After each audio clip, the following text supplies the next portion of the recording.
Nine-Night, a Jamaican tradition to honor the dead, is a mix of laughter, songs, and stories. But for me, little Nathan, an imaginative yet timid 8-year-old, it became a tale of terror I'll never forget. As I stepped into Ms. Elvie's house, a weight settled over me, heavy and oppressive, like the humid air just before a thunderstorm. It pressed on my chest, making it hard to breathe. The dim glow of candlelight spilled across the yard, flickering shadows dancing on the peeling wooden walls of the old house. The air was thick with the mingling scents of fried fish, rum, and melted wax. But underneath it all lingered an earthy smell, like damp soil and old wood.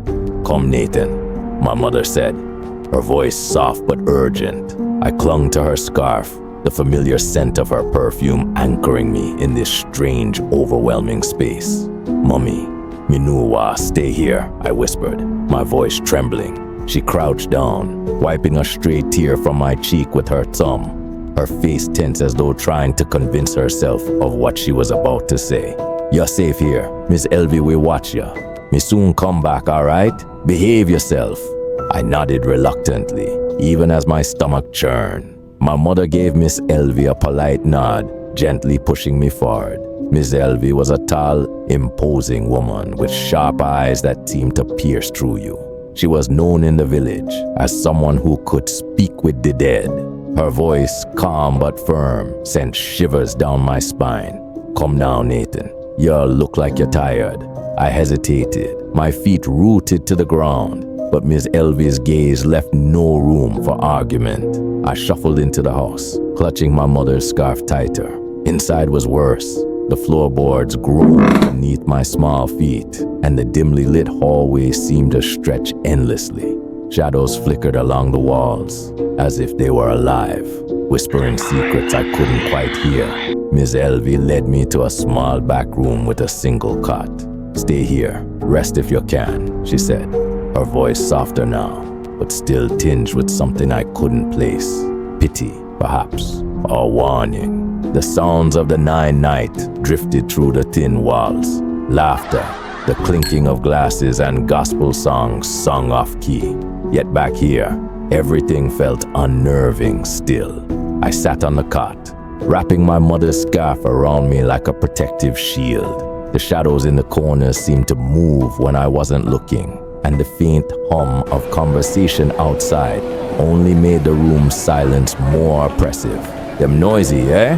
I nearly jumped out of my skin. Standing in the doorway was a girl about my age.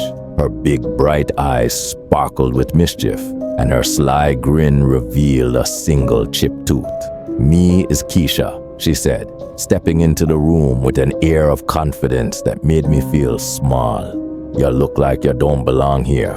I nodded slowly, unsure of what to say. "Me mommy says she soon come back." Keisha chuckled, sitting on the edge of the cot. "She always say that?" Her question made my stomach twist. "What you mean?"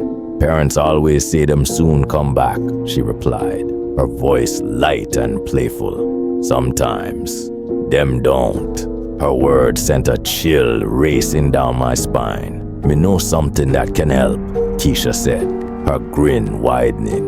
"What's that now?" I asked, wary but curious. "Rice water," she said with a conspiratorial whisper. "If you wash your face with it, you will sleep sweet like baby. Me do it enough time." I hesitated. "Haha, rice water? Really?" Keisha grabbed my hand, her grip surprisingly cold. "Come now, quietly. You don't want to wake them." "Wake who?" I asked, my voice trembling. She turned to me with a sly smile. "You soon find out." Her voice was as enticing as the aroma of fried fish wafting from the kitchen, but something about her grin made my skin crawl. Still, the promise of peace, of escape from the suffocating atmosphere of the back room, was too tempting to resist. As we tiptoed through the dark hallway, the wooden floor groaned beneath us, almost as if it were alive. I glanced back toward the cot, but the room was now shrouded in an unnatural darkness. We entered the kitchen, where the candlelight flickered dimly, casting long, warped shadows. The air here was cooler, almost cold, and the distant hum of Nine-Night chatter seemed muffled, as though we had stepped into another world. Keisha moved with ease, opening a cupboard and pulling out a small bowl of water. She grabbed a handful of uncooked rice from a bag and tossed it in, stirring with her fingers. The sound of the grains clinking against the bowl sent a shiver up my spine, and they floated oddly, forming shapes I couldn't quite recognize. "Me granny say you have to whisper the words," she said, her voice low. "What words?" Keisha looked at me, her eyes glinting. "Repeat after me." She began murmuring something in a sing-song tone, the words foreign and unsettling. I shook my head. "Me no sure about this." "You scaredy cat," she teased, stepping closer. Did Nathan make a mistake by trusting Keisha? Find out what happens next in part 2 of The Nine-Night Visitor. Don't miss it.